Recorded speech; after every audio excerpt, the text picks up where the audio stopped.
getting to the point where I've got most of these videos right around the 30-minute What is mark. this prisoner doing here? Um, Beg your pardon, Your Honor. He must have slipped his watchman. there's a ton of dialogue in this. I don't know if I'm gonna have the patience to stay quiet for all of it. Tried when you're called. Um,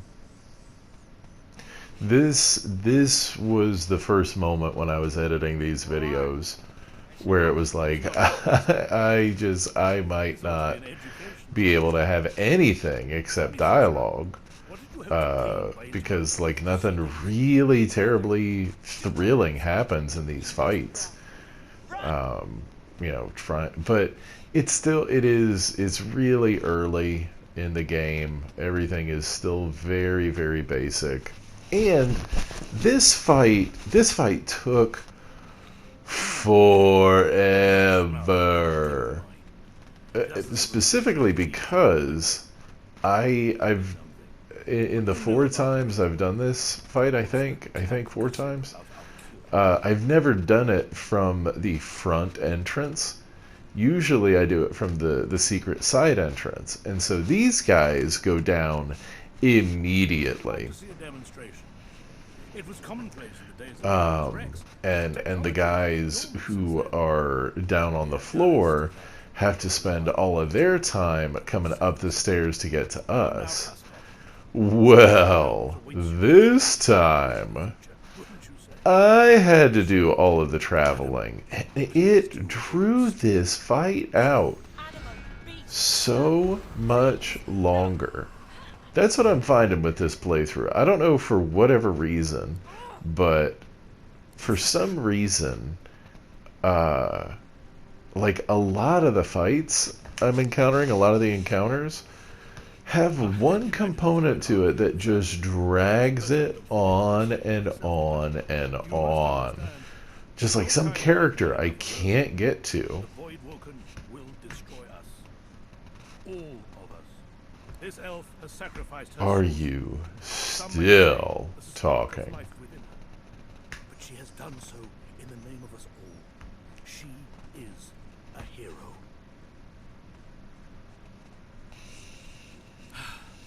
I would have loved for you to have seen our point, my friend.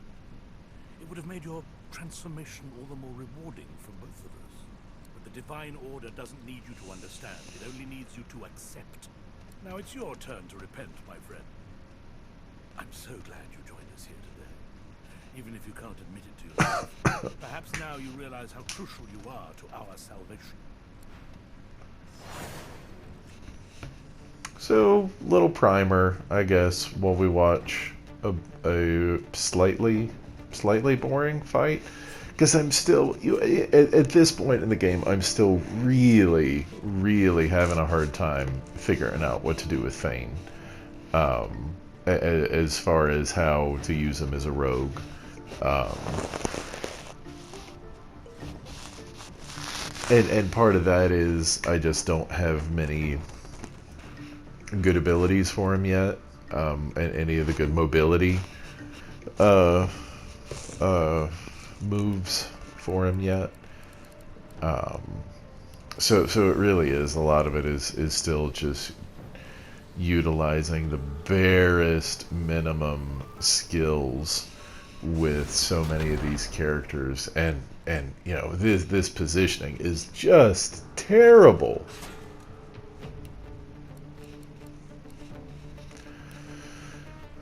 Um,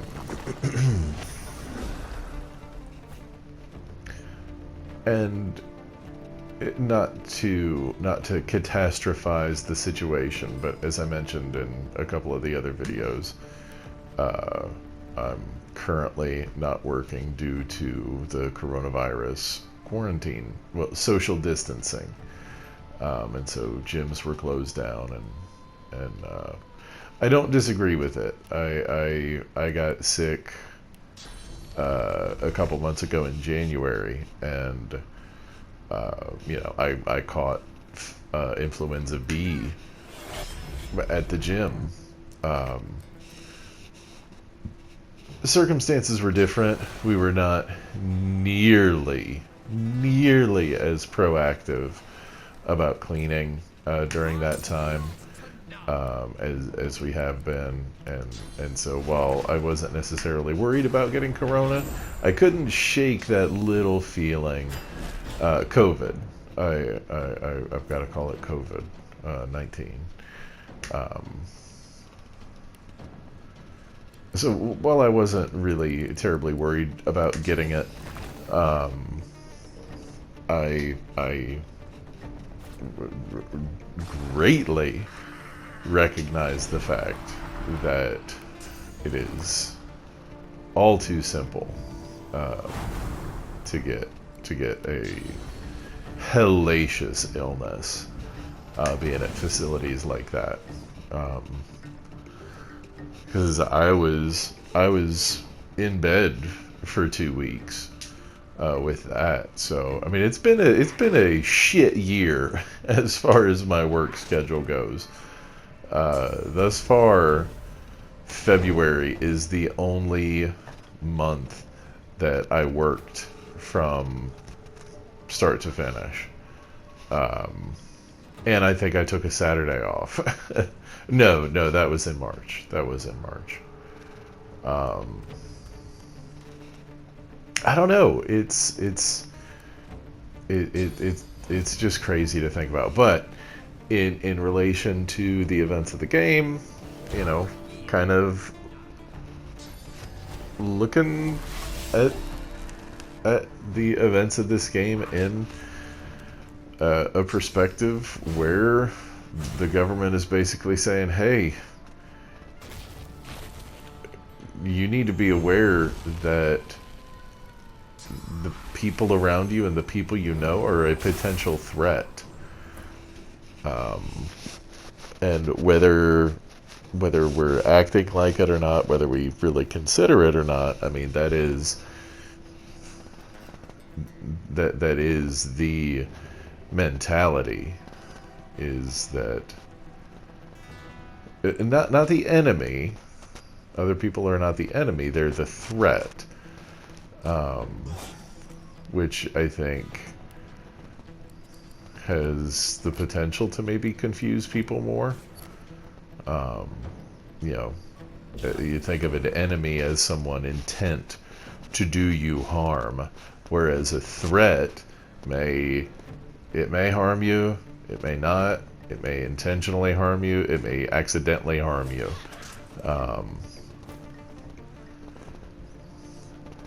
It's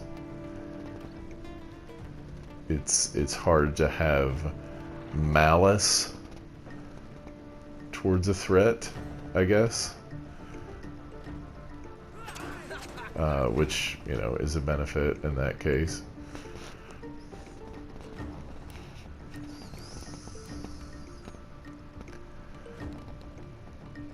But like that's kind of what is going on in this as well. The sorcerers are not necessarily seen as the enemy.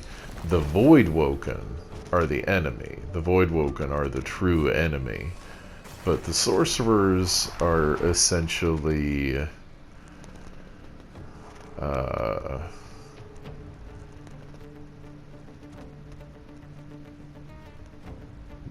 what facilitate the enemy, what facilitate the true enemy, the sickness. And so at what point does it become acceptable to do whatever must be done to the facilitator of the disease more so than the disease itself? Am I making that clear? At what point do you just start cutting the head off of every snake to make sure the snakes just don't get sick in the first place? At what point do you decimate the transportation body rather than focusing on the illness itself? And obviously, I don't think that's where we are as a culture or as a solution in any sense like that, but these are kind of the fears of the time, the little whispers you got to kind of talk yourself out of when you're isolated like this. Bloodied and sad, a severed head sits on its stick.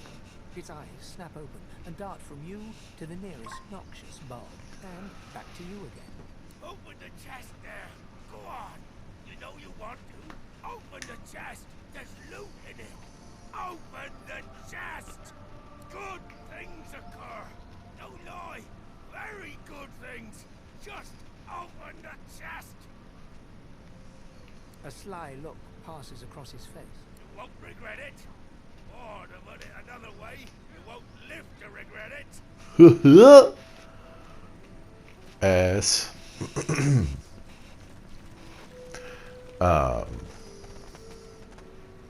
So yeah, I don't know.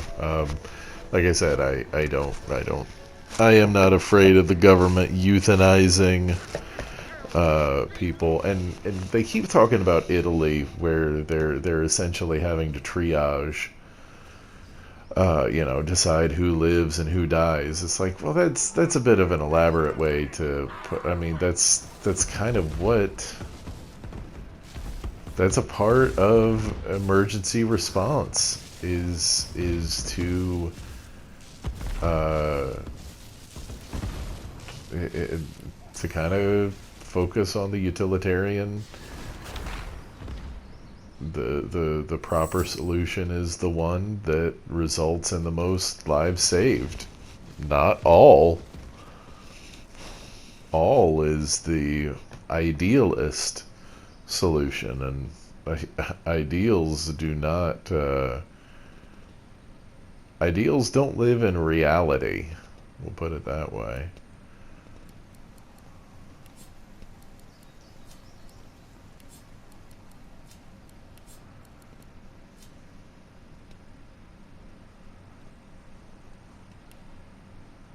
Had to clean this up a little bit. I don't know why I left that in. This is kind of one of my favorite little parts in the opening area. Partially, you see how much experience you get for killing those things? 1,000. You get 1,000 XP for killing each one of these things. But this is also kind of one of the first points in the game where, like, you've put your characters together. You've got to get to this point. You've had to get through at least one, most likely two strong threats. So you've got some skills built up. You got some good synergy with your characters and all of that. And then they just throw these super squishy enemies at you, and they just let you unload. It's totally visceral. It's totally just like guilty pleasure. Just punching bags that you probably get a level out of on top of that.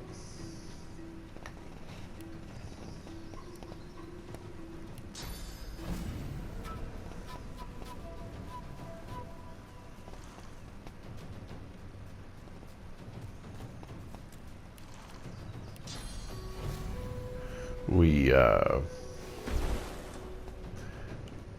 unfortunately, in my solo playthrough, I've just about caught up to our multiplayer playthrough.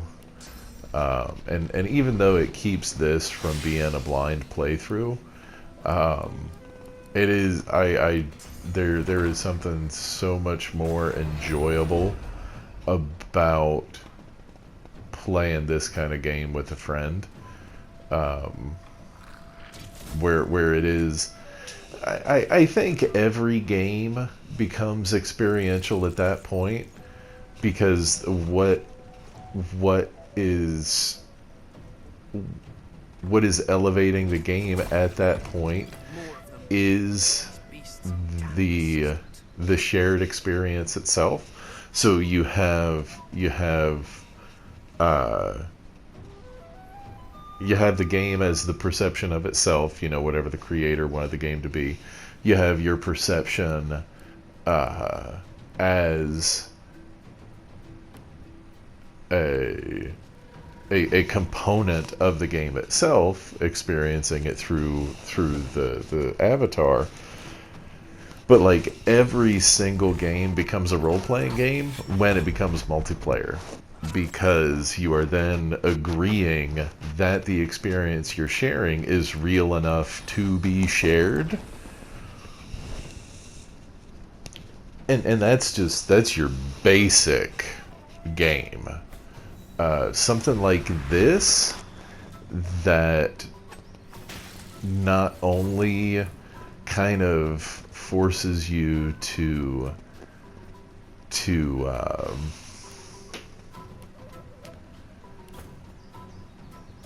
accept the realities, period, like kind of fresh out of the gate,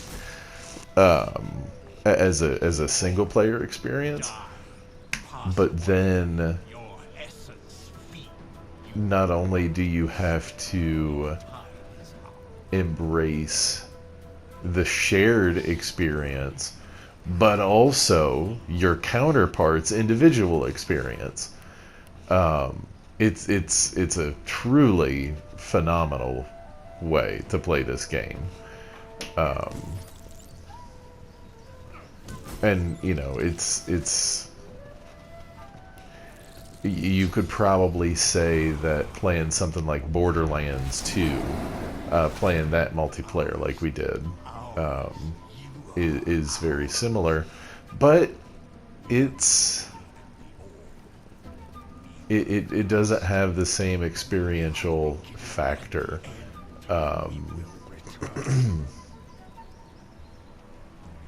At least not in a constructed way.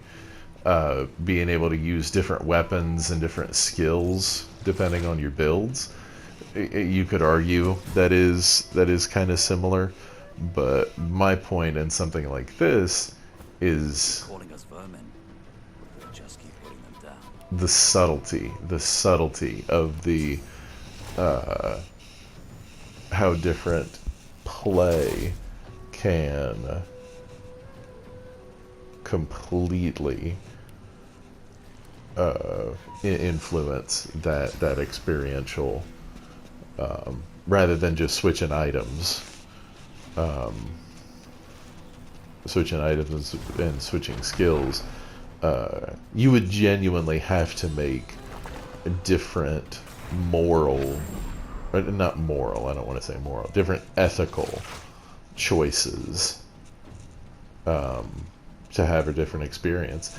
And like there are some I'm not willing to have. Like there are certain choices in this game that I simply would not make, because that is not something I want on my character's repertoire, on my character's conscience, because in something like this it would be on my conscience.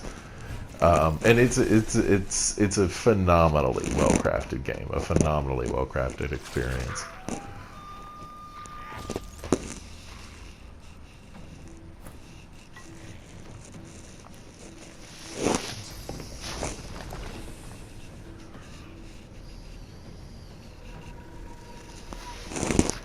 I don't remember why I showed so... Well, it was. This was, again, this is a flex moment. And so I decided to leave the whole thing in just for the flex. And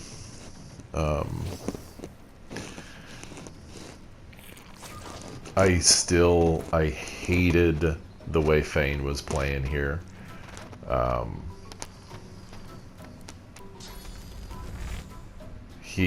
I at least got to the point where I felt like he was participating in the fights. When I tried to have him be a geomancer, he wouldn't do anything. More often more often than not, I would have to have him play dead because there was literally nothing else I could have him do. And even at this point, it still felt like I did not like the way he was playing. It was a good ways in. It was a good ways into the game. Or it was a good ways into this playthrough before I really kind of found what I like with Fane. And now I love him. Now he is extremely fun to play. And now I'm trying to figure out what to do with Ethan. I kind of have him going as like a scourge. Not scourge. I always do that. Scoundrel. A scoundrel secondary. So being a little more invisible and a little stealthy. I don't know. I don't know what I'm gonna do with him as far as a secondary. Everything the internet says summoner, but I just don't like it. I don't wanna do that with him. Mainly because everything I've not heard anything good about that wolf. And maybe at level 10 it actually does get something. Maybe it does progress a little better, but I don't know. The couple times I tried to use it, I was not impressed. I repeat, not impressed. Those totems are constantly the MVP. I don't see any children around here. Don't see my folks either. So that shiny blue area is talking to us, giving us messages from beyond. Up on the ledge before you, a lone lizard woman overlooks the marshes. Her stare is as sharp as the bolt eyeing you from atop her crossbow. Stand back and keep your hands off your weapons. Convince me you're no magister, or draw one last deep breath. Her eyes go wide with delight upon your mentioning hand. May the goddess keep you for saving that little life. This was the main thing I wanted to accomplish, was to get to Amadia. Oh, you are most welcome indeed. There's a few little easy peasy ways to get some really good XP. Ascend to the sanctuary of Amadia. You'll find you're not the only guest here, but the Great Mother provides for all. Wouldn't that be nice?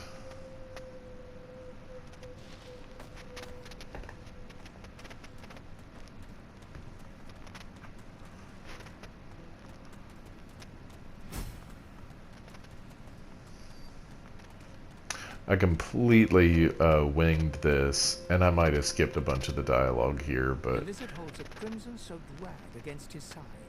He looks up as you approach, his expression oddly serene. Magisters, they found our camp near the old harbour and unleashed hell upon us. I'm lucky in a way. I was wounded by an arrow. It wasn't just sword and spear, the Magisters. It just adds so much time. Living beings, depleted of source and crucified, pathetic to look at until the power. There was nothing we could do. Only run. Shriekers they're called. I can still hear that sound the makes my scales crawl. Sir Gareth is looking for a way to defeat them now. Let us hope he finds it.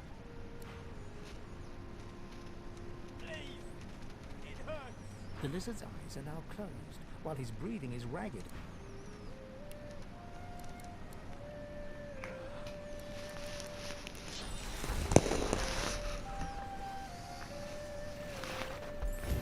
Boom. Thank you, stranger. Focus on your breathing, Jules. You cute? Thank you, stranger. Please, heal the others as well. Thought of that myself. I was very proud. Very proud. Proud of myself, but also proud of this freaking game for having something like that. You hear me?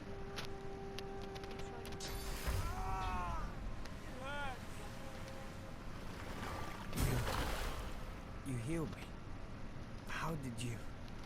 You get tons of XP, and I think the items you get are pretty good as well.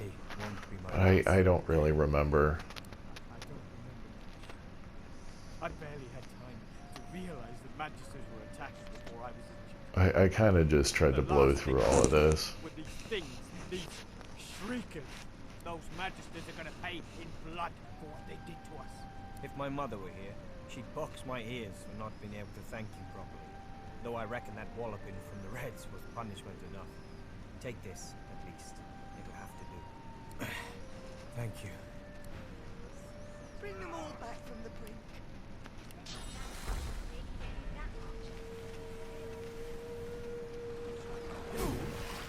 In an instant, my wounds have all but vanished. I didn't think. I was certain I wouldn't. Thank you.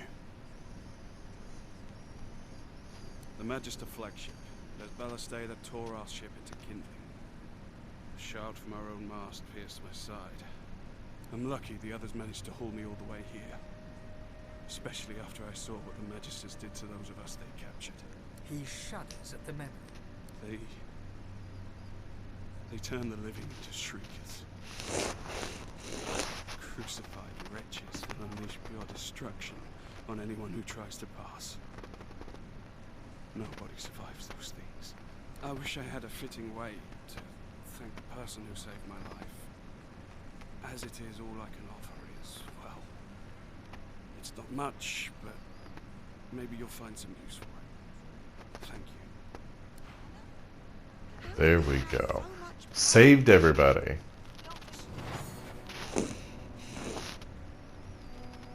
Oh, and now it's time. It's time to kick Griff's ass for being such a dick.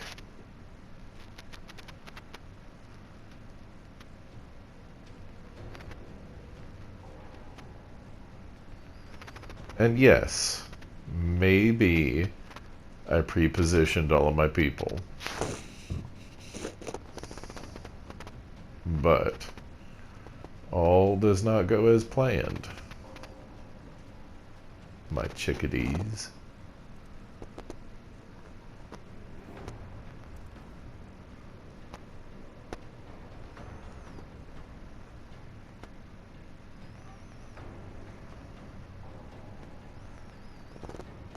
Okay. I remember this going a lot smoother.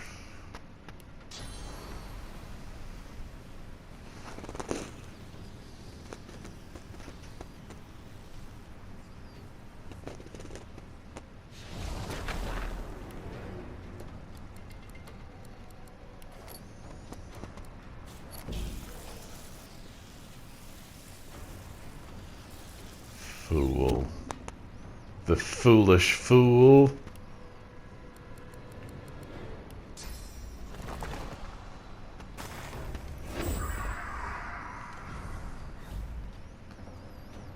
Oh, you think you're so clever. So clever. Needle's gonna get his ass kicked. That's what's about to happen right now.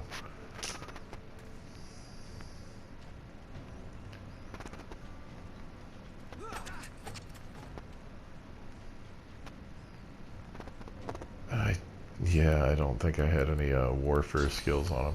So, I mean, it was so... If I had had some crowd control on Fane, completely different. Totally, totally different. But not having any of that crowd control just almost made him unplayable.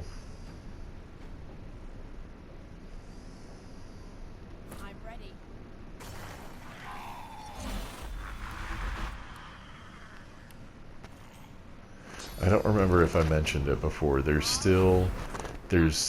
probably about 2 hours of content I need to get from one of my accounts to the other.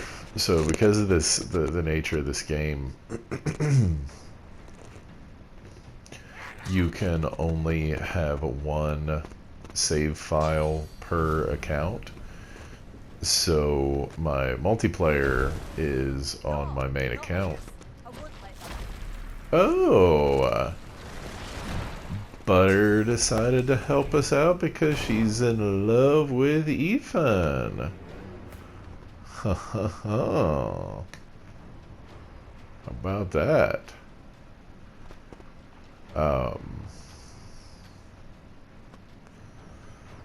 See, I lost my train of thought. I got distracted because something happened on the game.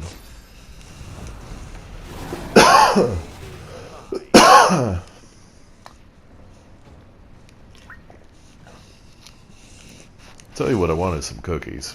I really want some cookies.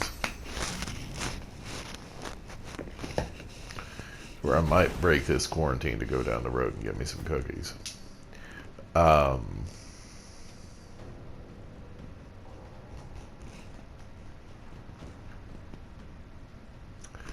I really don't remember what I was talking about.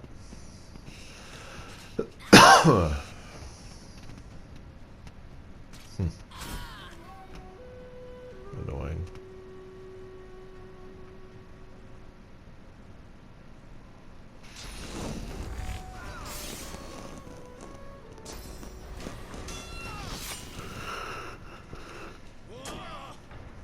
Oh my god. Yeah, this fight went really, really well. Especially since Butter.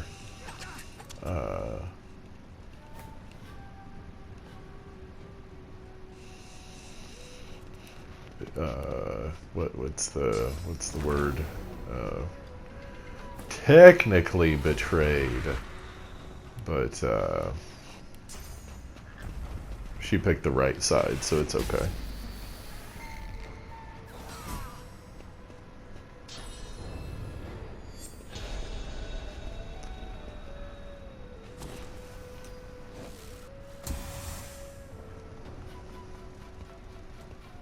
She fast.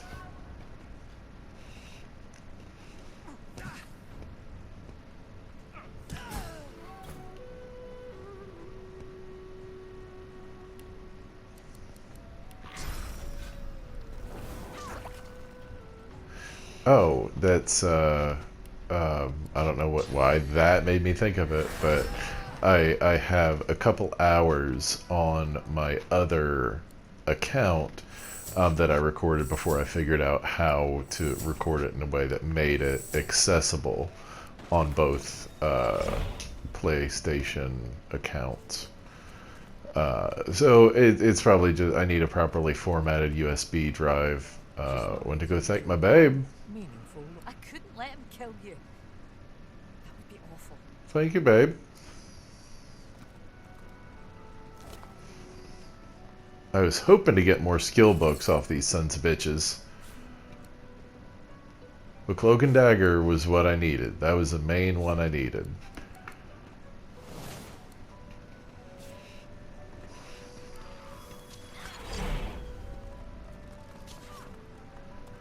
See, I knew there was somebody else, and it glitched out right here. I thought she just like had to die. I thought there was no way Butter could survive this, and so I was freaking out, trying to figure out just how to attack this spaz coming in and attacking my babe.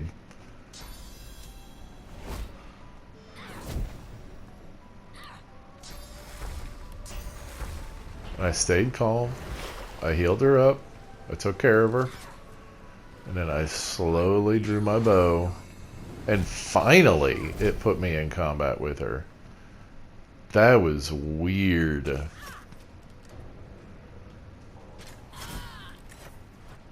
Easy come, easy go, I guess.